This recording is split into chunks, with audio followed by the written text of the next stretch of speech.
Bueno, queremos invitar a nuestros conferencistas de la mañana para que por favor nos acompañen en la mesa principal, al doctor Juan Fernando Gómez Ramírez, a la doctora Diana Paola Sánchez Hernández, a la doctora María Adelaida Córdoba Núñez y al doctor Oscar Julián López Uribe para que hagamos una sesión de preguntas con las personas asistentes a nuestro evento.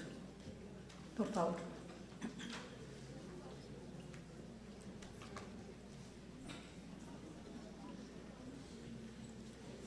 ¿Ellos tienen el micrófono ya?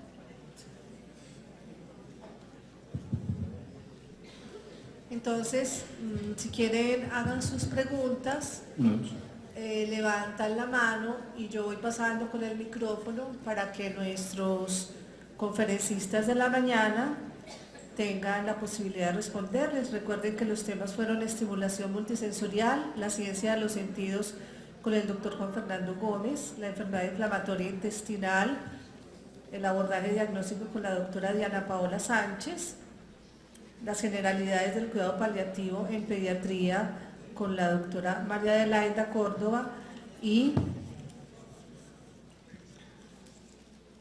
con el doctor Julián tuvimos la conferencia La atención y estabilización del recién nacido pretérmino, nuestra perspectiva local.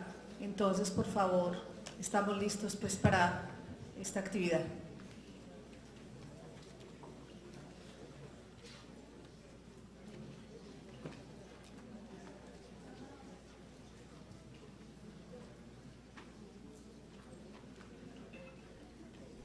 Esta pregunta para la doctora Diana Paola. Pues en primer lugar agradecerle la brillante presentación de un tema tan difícil y quizás tan desconocido para nosotros, porque me parece que lo logró hacer de una manera muy práctica, muy entendible. A veces nos llegan niños con los síntomas de los casos que mostraba la doctora, de los dos primeros casos. Yo le quería preguntar, en su práctica clínica, ¿qué es lo que más ha visto que se nos pasa a los pediatras o que se nos pasa a los médicos, o que se le pasa a los médicos de la atención de los niños en el momento de remitirlo? ¿Con qué exámenes le gustaría que llegaran o en qué estado le gustaría que llegaran los niños para que fueran mejor estudiados y para que se beneficiaran los niños, especialmente en este sistema de salud donde muchas veces lo administrativo complica la llegada de los niños al especialista? Bueno, muchas gracias. Yo pienso que la principal limitante para el diagnóstico de la enfermedad inflamatoria intestinal es la falta de conocimiento de la enfermedad. Muchas veces no lo tenemos presente en el diagnóstico diferencial de enfermedades tan sencillas como las que vemos día a día. Lo que yo veo personalmente en mi consulta son generalmente pacientes que son tratados frecuentemente de infecciones gastrointestinales. Cuando yo los interrogo, estos pacientes ya han recibido múltiples tratamientos antibióticos, múltiples antiparasitarios. Aparte de eso, no tienen un adecuado seguimiento de su parte nutricional y como les comenté en la charla, apenas el 25% de los pacientes manifiestan la enfermedad con síntomas típicos, el resto de los pacientes lo manifiestan de forma atípica o con manifestaciones extragastrointestinales. Por lo tanto, se requiere tener un adecuado conocimiento de la enfermedad para saber qué se le va a preguntar al paciente, qué se le va a interrogar, sus antecedentes personales, sus antecedentes familiares, para poder tener una alta sospecha clínica. Cuando ya tenemos una alta sospecha clínica de la enfermedad, el segundo paso, tal como lo mostré en el algoritmo, es hacer unos exámenes generales que nos reflejen marcadores de inflamación. Muy sencillo, un hemoleucograma que nos revele leucocitosis, neutrofilia, trombocitosis, anemia, una PCR, una USG elevada, ¿cierto? Un estudio de materia fecal que nos descarte una infección. Muchas veces las infecciones son el trigger para el desencadenamiento de una enfermedad inflamatoria intestinal. Las amibiasis intestinales muchas veces son el trigger de la enfermedad. Entonces, estos estudios básicos, si tenemos una alta sospecha, tenemos unos reactantes elevados y los exámenes de laboratorio nos lo sugieren, el pediatra está en perfecta condición de solicitar unos estudios endoscópicos. Ya sabemos que siempre en el diagnóstico inicial, según las guías y los criterios de Oporto, siempre hay que estudiar la parte alta y baja, endoscopia y colonoscopia. Y lo otro es que tenemos que tener unos conocimientos claros sobre cuáles son los hallazgos que vamos a buscar en las biopsias. Es muy importante tener un patólogo confiable. Realmente, como no es una enfermedad tan frecuente en nuestro medio, no están muy sensibilizados con las biopsias de estos pacientes. Entonces, lo ideal es como tratar de revisar. Si dudamos de esas biopsias, nosotros, por ejemplo, en el Pablo Tobón, tenemos un patólogo especializado en enfermedad inflamatoria intestinal y realmente yo siempre hago revisar las biopsias por él, porque muchas veces se les pasan cosas a otros patólogos. Yo creo que hasta ese punto, clínico, endoscópico y biopsias podrían llegar. Ya el enfoque posterior yo creo que sí debería ser a cargo del gastroenterólogo pediatra para optimizar las pruebas diagnósticas y empezar un tratamiento, ojalá precoz, para evitar las complicaciones de la enfermedad.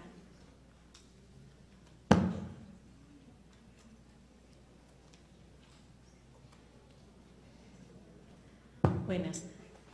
A la doctora Adelaida quiero agradecerle por la conferencia. Últimamente estamos muy inquietos con estos temas. Hace 8 días se desarrolló en esta ciudad, en este mismo sitio, el Congreso de Cuidado Paliativo y hubo una parte muy importante de pediatría. Estuvimos varias personas ahí. Yo en particular trabajo hace 15 años en cuidado intensivo, entonces me he involucrado mucho en estos temas y últimamente como que nos está llamando más la atención con el tipo de pacientes crónicos que nos están llegando a las unidades, las estancias y digamos que las posibilidades mayores de manejo. Quiero preguntarle en particular por unos que siempre los de cáncer da mucho pesar y mucha tristeza, pero mal que vienen los de cáncer tienen, digamos en esta ciudad tan pequeña que hay un solo sitio de oncología, tienen un solo grupo tratante que los conoce y que les va dando la información. Entonces seguramente da mucho pesar porque si en la Misericordia pasa eso, pues acá también me imagino que les empiezan a hablar de que ya son de cuidado paliativo muy al final. Pero en los pacientes neurológicos, que es un grupo que me parece que es muy especial, pienso que es menos. Aquí una reflexión, seguramente cuando los ven en consulta externa, la consulta externa se nos ha vuelto la consulta de solicitarles la nutrición, de solicitarles los pañales, de solicitarles las cremas, pero seguramente en esa consulta no se les da asesoría de lo que puede pasar. Y lastimosamente nos vemos en el problema de tomar la decisión, es al que le llegó a cuidado intensivo, ¿sí? Entonces está la controversia de si entra o no entra a cuidado intensivo, si lo ventilo o no lo ventilo, si qué información sabían los papás o qué información no sabían. Ese niño a veces es la alegría del hogar, aunque solo mueva los ojitos y medio se rían, ¿sí? Y aunque eso para muchos no sea calidad de vida, a veces los papás con eso aparentemente tienen suficiente y no tienen mucha información. Entonces el pobre pediatra al que le tocó llegar a las 12 de la noche, 1 de la mañana a cuidado intensivo, es el que tiene que tomar la decisión. Y en esta parte también quería preguntarle un poquito, con lo que me he estado dando cuenta, pues no hay por qué nosotros hacerle firmar y darle la responsabilidad de que no le hagan maniobras de reanimación. Es una decisión más médica que cualquier cosa. Pero obviamente con un niño que ha salido 3 o 4 veces de esas neumonías, es muy difícil yo decirle, yo esta vez no lo voy a entrar a la unidad, yo esta vez no lo voy a ventilar, cuando los papás tienen la esperanza de que ya salió previamente de 3 neumonías así. Entonces quiero preguntarle un poquito qué experiencia tiene eso. Como le digo, hemos estado aprendiendo mucho de eso. Creo que nos tenemos que involucrar más como grupos de trabajo para aprender a enfrentar esto, para tener los pantalones, como decía una colega suya que decía que si le da miedo, entonces consígase un perro, porque el que tiene que tomar la decisión es usted no le puede delegar esto a la familia. Entonces quería preguntarle un poquito su experiencia con este tipo de pacientes. Bueno, yo creo que ese es el dilema más grande para en general, digamos, el grupo médico pediátrico, y es el paciente con enfermedad neurológica. Porque además dentro de la enfermedad neurológica hay un espectro grandísimo que realmente se escapa del conocimiento del pediatra general y que va mucho encaminado al neurólogo. Yo creo que hay 2 cosas que son interesantes en los niños que tienen enfermedad neurológica. Primero, las condiciones de base del niño son muy diferentes a las condiciones de base de otro niño. Digamos que para nosotros en general, un niño que está despierto, feliz y haciendo todo lo que el doctor Juan Fernando nos contó que tiene que hacer un niño, que es maravilloso, es el niño bien. Pero un paciente que ha estado enfermo toda su vida, un niño que ha estado enfermo toda su vida, la familia lo ve bien cuando uno lo ve muy mal. Entonces esa es una primera cosa. Segundo, indudablemente, parte del problema de los niños con enfermedad neurológica es que tienen una atención fragmentada. El niño con enfermedad neurológica lo ven miles de subespecialistas. Lo ve el neurólogo, lo ve el gastroenterólogo que le maneja la gastrostomía y la nutrición, lo ve el fisiatra, lo ve el neumólogo porque casi siempre tienen neumopatía crónica, ¿sí? Y en todo ese camino solo hay una persona fundamental que nunca lo ha visto, que es el pediatra. Entonces, parte del problema es que nos hemos subespecializado tanto que digamos el hecho de que esa nutrición la recibe un niño, que el cerebro que está dañado es el de un niño, que ese niño vive en una familia, se nos olvidó. Entonces, una de las opciones a la que van, y yo creo que debería ser así, es a intentar integrar esos pacientes, intentar manejarlos en clínicas especiales donde puedan ser valorados al mismo tiempo por todos. La toma de decisiones al final de la vida es algo muy complicado. En general en pediatría hay varias cosas grandes que se deben tener en cuenta. Primero, digamos, existe una legislación en la cual uno como médico debe asumir una gran cantidad de la responsabilidad. Eso cambia de país a país. En Estados Unidos existe una directriz muy clara de que los papás deciden y deciden siempre. Aún, digamos, excepto que el equipo médico considere que lo que el papá propone se llama encarnizamiento terapéutico y demande ante la corte y la corte diga, paren, los papás mandan. Reino Unido tiene una posición en la que el médico toma solo la decisión y le comunica a los papás. Y Holanda y el resto de Europa tiene una posición un poco más intermedia, que es un poco hacia la que va nuestra legislación, y es, si el niño tiene oportunidad de manifestar sus cosas y contarlas, que es precisamente lo que no tenemos acá, lo que el niño diga es muy importante y el médico debería intentar apoyar lo que diga el niño y la familia, y lo ideal es tomar la decisión en conjunto. Ahora, tomar la decisión en conjunto significa, uno, que el equipo médico tiene que tener una posición clara y al final debe asumir la responsabilidad, porque la pregunta final, que es la que a uno le da miedo, es la que uno no hace, y es, ¿será que haciendo esto yo voy a matar a este niño o no lo voy a matar? Esa es la pregunta final, o sea, si yo quito este tubo, si yo apago este ventilador, ¿va a ser la última vez que lo apague? Y esa pregunta pues nos genera angustia a nosotros como médicos, pero a los papás les genera el triple de la angustia. Y parte de nuestra posición como pediatras y como médicos sí indudablemente es proteger a la familia de esa decisión. Entonces digamos que al final no se debe asumir esa responsabilidad, pero es muy importante, uno, conocer la opinión del servicio tratante, que yo creo que muchas veces en las unidades de cuidado intensivo es muy difícil, porque en cuidado intensivo el tratante es un tratante de una fase muy aguda, y si uno digamos divide al paciente que está en cuidado intensivo en su evolución clásica de cuidado intensivo por sistemas, pues todo es como susceptible de arreglar, ¿sí? Suena feo, pero es la verdad. Yo creo que es mejor ser honesto que hablar bonito. Entonces, cuando uno intenta pensarlo así es difícil para uno y uno debe enmarcarlo dentro de un pronóstico. ¿Qué cosas se han visto que son importantes para el pronóstico? Y esto es un concepto interesante. Hay dos formas de fallecer desde el punto de vista ético-legal. Una forma es yo fallezco fisiológicamente, o sea, hago paro cardiorrespiratorio o hago muerte cerebral. Y hay otra forma en la cual digo, mire, la persona falleció. ¿Cuándo fallece la persona? Cuando realmente la persona no puede gozarse la vida. Y uno a veces ve niños muy malos, con condiciones neurológicas muy complicadas, que se ven felices. Y uno no entiende. Pero si hay una cosa que nos une a todos y es que uno puede reconocer si la gente está feliz o no está feliz. Y hay niños que todavía están contentos. Entonces sí es importante evaluar la funcionalidad dentro de la familia. Desde el punto de vista legal, el cuento de fírmeme o no me firme es un problema. Lo ideal es tomar las decisiones con anterioridad, no en caliente. En caliente es muy angustiante, porque además no hay plan. Y yo creo que esa es otra parte del problema, es decir, muchas veces yo he hablado con muchos intensivistas que dicen, mire, yo prefiero intubarlo porque es que nadie tiene que morirse ahogado, ¿sí? Y uno por otro le dice, mire, hay formas de no morirse ahogado sin estar intubado. Pero eso es algo que nosotros no sabemos, no conocemos eso. Entonces, una de las cosas que sí es muy importante es intentar tomar las decisiones antes. Evitar que esa decisión recaiga sobre una persona que acaba de conocer a un paciente. Porque si una persona acaba de conocer a un paciente, aun si es paliativista, la va a intubar. Entonces, eso es una forma razonable. La otra forma es entender que suspender el esfuerzo terapéutico incluye dos aspectos diferentes. Uno, retirar el soporte. Y dos, no avanzar más el soporte.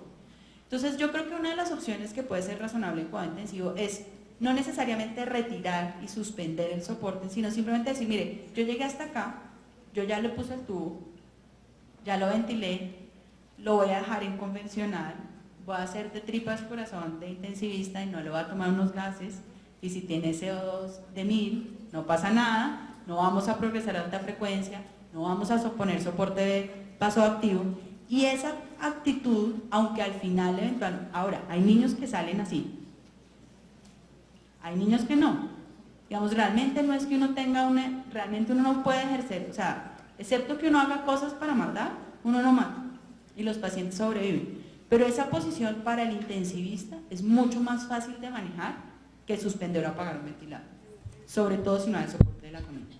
Mi sugerencia sería, uno, después de la última neumonía, o sea, esta ya la tratamos, ya estamos acá, sale de cuidado intensivo, se hace una junta. En esa junta debe ir el neurólogo, debe ir el médico tratante, que debe ser un pediatra, y el intensivista. Se toma una decisión médica, se le informa a la familia dice listo. Y en ese momento, ya, la próxima vez no vamos a hacer esto más. Y si sale bien y si no sale mejor. Porque a veces tomarlo en ese mismo momento es demasiado angustiante para el equipo. Y también para el equipo no se puede volver que el servicio en donde salvamos vidas sea el servicio donde apagamos ventiladores. Se rompe, ¿sí? Lo otro que es importante y que yo creo que es una de las cosas hacia lo que va y que de pronto sus hospitales ya dispongan, son servicios de ética clínica. Los servicios de ética clínica dan una mirada muy interesante. Usualmente, digamos, lo ideal es que no sea una persona que sea especialista de la especialidad de uno. O sea, lo ideal es que el que venga a bioética a hacer una junta de esta sea ortopedista. Porque entonces él llega y no entiende nada de lo que nosotros hablamos, no entiende la plasticidad neuronal, ¿sí? Porque todos los pediatras nos pegamos de todo lo que sabemos. Entonces, a veces esa visión cuando dice, no, pero es que mire, en serio, yo le voy a contar la historia de una persona que vivía así, una historia así, de pronto no. Entonces creo que esa es una de las cosas que puede ayudar. Tengo una pregunta para el doctor Oscar Julián y para la doctora María Adelaida Arquín. Al hablar del límite de viabilidad, pues eso es un tema que es bastante complicado. Las unidades neonatales nuestras, hablo pues de Manizales, son parecidas en cuanto a tecnología y en cuanto a posibilidades para los pacientes. Entonces, nos hablaba el doctor Oscar Julián, pues que la idea es poderlo definir por edad gestacional y no por peso.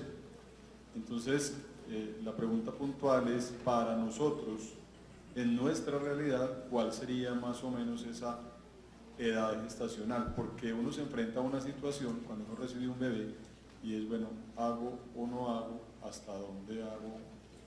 ¿Dejo de hacer? Ese sería. Y para la doctora Medellaya, pues en el mismo sentido, de pronto la experiencia de esa que es una situación que paradójicamente es el final de la vida, el principio de la vida.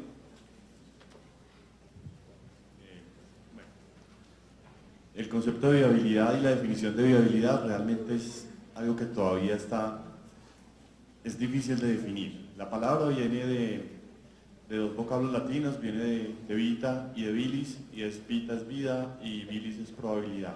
Es como la probabilidad de vivir. Entonces, partiendo de esa definición que no está, incluso no es tan clara, lo que dicen es la probabilidad de un recién nacido, en este contexto, la probabilidad de un recién nacido de vivir por fuera de su madre. Implican muchos factores, el primero de ellos es un factor fisiológico.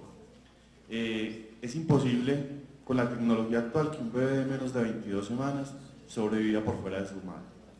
¿Por qué? Porque hay una distancia, o sea, ¿qué limita eso? La distancia entre el alvéolo y el capilar, que antes de eso es demasiada, es muy grande y no permite pues oxigenación por fuera.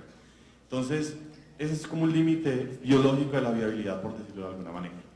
Ya después de ahí viene un área gris que son 23, 24 semanas, donde realmente no se sabe exactamente qué tan bien le va a ir a ese bebé una vez algo, no, que es lo que vemos ahí, que son mortalidades por encima del 80, 90% en esos dos grupos. Entonces es difícil. Y ya de ahí para arriba empiezan qué tan viable es el bebé y empiezan a hablar de sobrevida libre de eventos, una sobrevida libre pues de enfermedades graves. Entonces, teniendo en cuenta como esas consideraciones biológicas, ya empiezan las consideraciones que tienen que ver mucho con bioética, con el principio de justicia, con qué tantos recursos tenemos y disponemos para sacar un bebé de 600, 500 gramos, cuando con eso podríamos estar en otro tipo de bebés. Esas son unas consideraciones que hay que tener en cuenta. Y otras consideraciones son la tecnología que tenemos disponible. Yo pensaría, siendo muy atrevido, que aquí deberíamos mejorar nuestro límite de viabilidad y estar trabajando alrededor de la semana 25 hacia arriba. O sea, estar trabajando de ahí hacia arriba, de ahí uno ve que puede tener, mejorando muchos procesos y mejorando muchas cosas, podría tener mejores posibilidades en este tipo de bebés, pero esa es una decisión individual de cada unidad neonatal. Lo que hablábamos respecto a gestacional versus peso, es claro que la mayoría de estudios toman en cuenta la edad gestacional. Tenemos que tener en cuenta que en nuestro medio la edad gestacional es un parámetro muchas veces desconocido por la falta de controles prenatales, por nuestro sistema de salud. La ecografía del primer trimestre usualmente se hace a la semana 16, 18, o sea, nunca es del primer trimestre. Y hay que tener en cuenta algo que muchas veces se nos olvida, es que nos dice van a ser un bebé de 24 semanas o 25 semanas y lo hacemos basado en una ecografía o en una información que no es confiable. Yo pienso que es importante ver en ese momento cómo nace ese bebé, qué examen físico tiene, si es compatible con eso, porque cuando se toman decisiones, la edad gestacional es un parámetro que puede variar muchísimo dependiendo de cómo se calcule. Entonces es importante ver cómo nace el bebé, qué tan viable nace, si de verdad parece de 24 o realmente tiene 22 o puede tener 26, porque realmente en esas 2 semanas puede hacer la diferencia entre una sobrevida o una viabilidad o no viabilidad, pero es un término que es exacto. Y otra cosa importante que también siempre le dicen a uno es tome en cuenta la posición del papá, de los padres. Los padres deben definir qué hacer y debemos apoyarlos y ayudarlos en eso, porque hay padres que están muy esperanzados en su bebé de 26, 25 semanas, entonces esto también es importante tenerlo en cuenta. Son muchos aspectos, pero ahí voy. Los dejo con la doctora aquí. Bueno, yo creo que hay unas cosas fundamentales del duelo perinatal que a veces nosotros no entendemos y que yo creo que valdría la pena mencionar. Uno, el hecho de que nosotros de pronto no hubiésemos conocido el niño, que para el niño no sea grande para nosotros, no quiere decir que para la mamá y para el papá, pero sobre todo para la mamá, ese bebé no sea toda una persona llena de esperanzas, de deseos, de cosas buenas. Una de las cosas, sí, un error muy grande que se comete es que uno cree que un bebé que no nació, pues no nació, pero no nació para nosotros, pero sí nació para su mamá. Sistemáticamente el duelo de las mamás, de los recién nacidos, se menosprecia, pero es un fracaso gravísimo. Es decir, todos los niños nacen bien, porque el mío no. Este niño es más, las mamás hablan, tienen nombre, tienen ropa, tienen una cunita, tienen una cama, son unas personas. Y para nosotros no lo son porque no lo vimos, o no lo son porque se va a morir. Entonces yo creo que una de las cosas más grandes que uno puede hacer con una familia es reconocerle su dolor, es reconocer que ese niño que nosotros no alcanzamos a conocer, o que conocimos y dijimos se va a morir, no es la misma realidad para ellos, que hay que acompañar ese dolor. Y que parte de acompañar ese dolor es permitirle hacer cosas que en la cabeza nuestra no caben. Cosas como que lo alce, cosas como que se lo lleve para su casa a pesar de que todo esté muy mal y que se vaya a morir, para que se pueda poner la primera muda, para que pueda usar su cama. Y digamos que todo eso, pues, suena muy duro, ¿sí? Pero cuando uno le dice a una mamá, ¿usted le tiene la muda? Sí, él le tiene la muda. Ella llega al hospital así sean 27 semanas, 25 semanas con una ropita. Y poner esa ropa y permitir y decir, mi hijo vivió, yo lo vi y se murió, permite hacer el duelo. Eso es fundamental. Segundo, hay que entender que esto es un fracaso muy grande y que si esa mamá va a tener otro bebé, hay que acompañarla todo el tiempo, mucho más, no solamente desde la parte del control prenatal como control prenatal obstétrico, sino acompañarla a prevenir el riesgo y a manejar el miedo que tiene.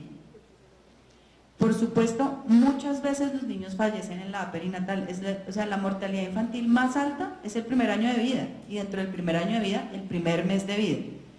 Y creo que parte de lo que pasa es que incluso hay personas que no lo cuentan dentro de la mortalidad infantil, hay países que no lo cuentan dentro de la mortalidad infantil porque es como pues son menores de un mes. Pero realmente el duelo para la mamá es muy grande y más en el momento cultural que vivimos en la que los niños tienen mucho valor social porque la gente no tiene muchos hijos.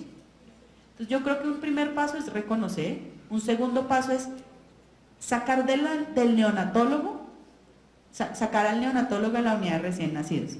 Mire, lo más difícil que tienen los neonatólogos y los intensivistas es que para ellos la vida dura lo que uno dura en la unidad. Entonces los neonatólogos, digamos, uno vive 30 días, después de eso 40, si esa corregida, y después de eso ya pues uno es grande. Y para el intensivista uno vive lo que está en la unidad y se sale, ya acaba, bueno, chao, ya no está en la unidad, ¿sí? Y eso suena chistoso, pero cuando uno habla de un escenario de cuidado paliativo, donde yo voy a decir, mira, vamos a manejar un neonato muy enfermo en la casa, ¿por qué? Los neonatos enfermos tienen que estar en la unidad recién nacidos. Entonces, ese es el primer paso, sacarlos de la unidad. Segundo, si un niño no tiene indicación de entrar a una unidad de cuidado intensivo, tampoco tiene indicación de entrar a una unidad de recién nacidos. Es decir, si el niño se puede quedar con su mamá, así sea fallecer, debe quedarse con su mamá si su mamá lo quiere. Porque es que es muy distinto morirse en el hospital que morirse en la casa, pero no solamente por el hecho de fallecer y de las condiciones que uno fallezca, sino de lo que para la mamá representa que a mi hijo se lo llevan a la unidad de recién nacidos. Cada vez que uno hospitaliza a alguien o dice lo vamos a pasar a la unidad, se abre una ventana de esperanza. Y la esperanza humana es una cosa que funciona para todos los lados, pero casi siempre funciona para bien. Entonces, el simple hecho de decir lo vamos a meter a la unidad de recién nacidos, vamos a volver a mirar si de verdad el corazón está chiquitiquitico, abre una esperanza de que ya no está tan chiquito, que tal haya crecido. Y rompe los duelos, creamos esperanza donde no la hay. Entonces yo creo que uno eso, tratar de que estén el mayor tiempo posible con su mamá, ser muy flexibles, eventualmente permitir que cosas que no se pueden hacer se puedan empezar a hacer, que gineco permita que el niño esté ahí si se va a fallecer, que entre la mamá, que entre el papá, que entre la abuela, o sea, muchas cosas que en la cabeza nuestra no funcionan porque no son, digamos, como el protocolo. Flexibilizar eso un poco y segundo, entender que realmente ese niño para su mamá es su universo y que como es su universo, pues cuando a uno se le muere un universo es muy duro y uno tiene que acompañarlo y reconocerle ese duelo.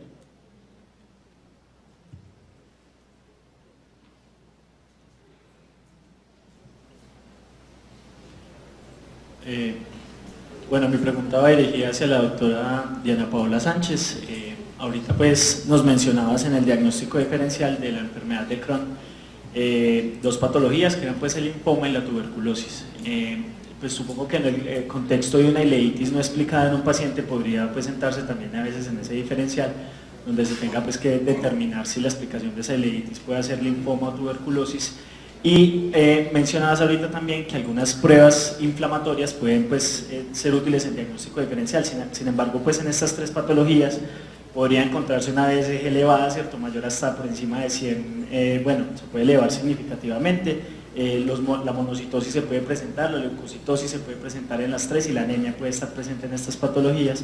Entonces, en ese contexto pues me surge la duda si inicialmente pues estas pruebas pueden no ser útiles para diferenciar lo que otras pruebas podrían orientar mejor el diagnóstico y llevar pues a establecer cuál es la etiología de este trastorno en un niño. Bueno, lo que pasa es que en ese caso las biopsias, la histología es fundamental para hacer el diagnóstico diferencial, ¿cierto? Uno confía completamente en los hallazgos que el patólogo le da y en la descripción que ellos hacen, ¿cierto? Si es una enfermedad inflamatoria intestinal, ellos tienen unos hallazgos característicos, ¿cierto? Si es un linfoma, ya pues harán el estudio adicional del linfoma con marcadores, con inmunohistoquímica, y si le ve hallazgos de tuberculosis intestinal, ya se ampliarán todos los estudios para tuberculosis. ¿Qué pasa con la enfermedad inflamatoria intestinal? Que es un rompecabezas.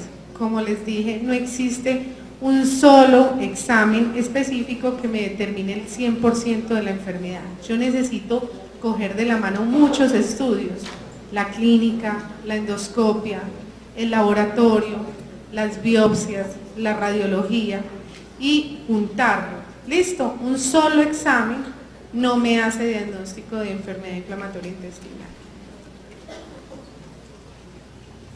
Bueno, vamos a hacer una última pregunta. Otras preguntas, yo veo que la doctora Adelaida está muy solicitada, ella tiene otra sesión en la hora de la tarde y podríamos aprovechar que se están juntando las actividades que tenemos pendientes, entonces vamos a hacer una última pregunta para pasar a una actividad que hay antes del almuerzo.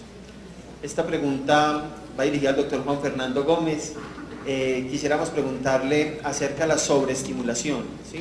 ¿Qué tanto se puede hablar de sobreestimulación en niños que están expuestos hoy a diferentes pantallas, estímulos, personas? ¿Qué podríamos decir de eso? Que es un tema que es como novedoso. Sí, yo creo que es una tensión importante del conocimiento en los tiempos actuales, donde la tendencia a la sobreestimulación es evidente. Cuando específicamente surgió la estimulación temprana en nuestro hemisferio, donde uno de los líderes fue el doctor Hernán Montenegro, chileno, la estimulación inicialmente se denominó estimulación precoz. Y quienes tenemos ya algunos años aquí recuerdan que así se llamaba la estimulación en esa época. Y después ya vino una corriente de pensamiento un poco más moderada y más tranquila que empezó a hablar de estimulación adecuada. Hoy en día se considera este término y también el término de estimulación oportuna. Realmente, como lo decíamos en la conferencia, el ser humano da habida cuenta de la condición en que nace, en el momento del desarrollo en que nace, necesita, además de la nutrición y de los cuidados, una buena estimulación. Pero como casi siempre en la vida, las cosas están idealmente en la posición de la mitad. Es decir, un cierto cuidado, una cierta mesura, se considera que es un patrón bien importante para acompañar este proceso. Cuando existió el boom de la estimulación y muchos fuimos testigos de él, encontramos con mucha frecuencia que había niños en quienes esos patrones de sobreestimulación determinaban en realidad niños como hiperestésicos, niños con un nivel de actividad alto de lo que consideramos para su edad y que de alguna manera presentaban también algunas dificultades como de concentración. Yo recuerdo que había una cantidad de propuestas, prácticamente se colocaban, en esa época eran grabadoras en el abdomen de la madre en embarazo, con músicas de toda índole que iban desde Mozart pues hasta las músicas más movidas y más complicadas. Y en ese sentido, en la etapa postnatal se veía también que muchos niños presentaban trastornos del sueño, por ejemplo, y que eran sujetos de estas estimulaciones tan intensas y tan repetidas. De las cosas que han podido decantarse en esto de estimulación es que la mejor estimulación no es la que sea más severa, más movida, una simple mirada a los ojos, con unos gestos faciales apropiados, el hecho de arrullar a un niño, el hecho de mecerlo de una manera suave y sencilla, de cantarle una nana, todas aquellas cosas que una mamá común y corriente, campesina, que son casi siempre las mejores mamás, no son las magíster en psicología ni las psiquiatras, que son bastante complicadas. Uno lo ve que una mamá campesina común y corriente logra unos niveles de estimulación en sus hijos que son cercanos a lo ideal, porque su sentido común, su inteligencia natural le permite esa serie de acogidas y de aprestamientos que van a dar un resultado final bastante bueno. De hecho, el campesino es mucho más creativo, por ejemplo, que lo que somos nosotros. Se desenvuelve en una cantidad de situaciones y de cosas.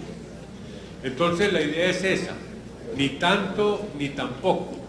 Hay niños que requieren de pronto unos planes de estimulación mayor, y ahora que hablábamos de pacientes con encefalopatías hipóxicas isquémicas y del concepto tan interesante de plasticidad cerebral, en el cual han existido unos hallazgos recientes que muestran que la plasticidad cerebral no es exclusiva de los niños y que los adultos a edades avanzadas todavía tenemos reductos de plasticidad cerebral. Ese concepto de plasticidad en los niños con hándicaps y con problemas neurológicos graves puede llevar a planes específicos de estimulación que sí pueden tener unos grados un poco más distintos a lo que se propone para la población general. Entonces, ese sería el mensaje y la reflexión que hicimos al final de nuestra conferencia. Casi siempre poca estimulación lleva poco desarrollo, estimulación adecuada lleva adecuado desarrollo, pero estimulación excesiva casi siempre no lleva a un adecuado desarrollo. Esa sería la conclusión.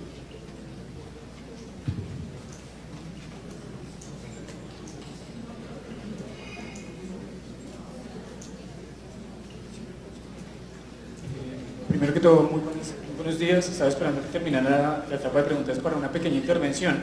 Con respecto a lo del cuidado paliativo, como es algo nuevo, hablo de mi experiencia como estudiante de medicina. En este momento soy médico interno, pero sí es algo nuevo y es más una invitación para nosotros, primero como estudiantes, de exigir que nos formen en el cuidado paliativo y el enfrentamiento a la muerte, porque se aprende a los golpes, se aprende viendo morir gente, porque nos enseñan y toda la vida piensan que la medicina es para salvar vidas. Yo considero que eso es importante, pero desde mi punto de vista yo creo que es más importante la calidad de vida. Yo prefiero que un niño viva 2 horas a que viva 2 años sufriendo. Y puede ser crudo, pero pues es el punto de vista que manejo con respecto a lo del dolor y la muerte. Y también a nuestros profesores que nos forman, que esa parte para nosotros es compleja. No todos estamos de pronto en la capacidad de afrontar la muerte, y más en esta área que es la muerte infantil. Creo que nunca será fácil ver morir un niño. No he tenido la desagradable, porque considero que no es una experiencia agradable de ver, pero me ha tocado con adultos y es duro. Entonces es una invitación, más que todo aprovechando que hay profesores acá míos, profesores de la otra facultad, del otro programa, de nuestra facultad hermana de la Universidad de Caldas, yo soy estudiante de la Universidad de Manizales, que tanto estudiantes como profesores, el compromiso es ese, que nos enseñen también la medicina de cómo afrontar la muerte, porque sabemos de muchas cosas, pero pues desde mi punto de vista personal estoy hablando, yo no me siento capacitado todavía para enfrentar la muerte como médico, porque creo que carecemos todavía en esa parte. Gracias.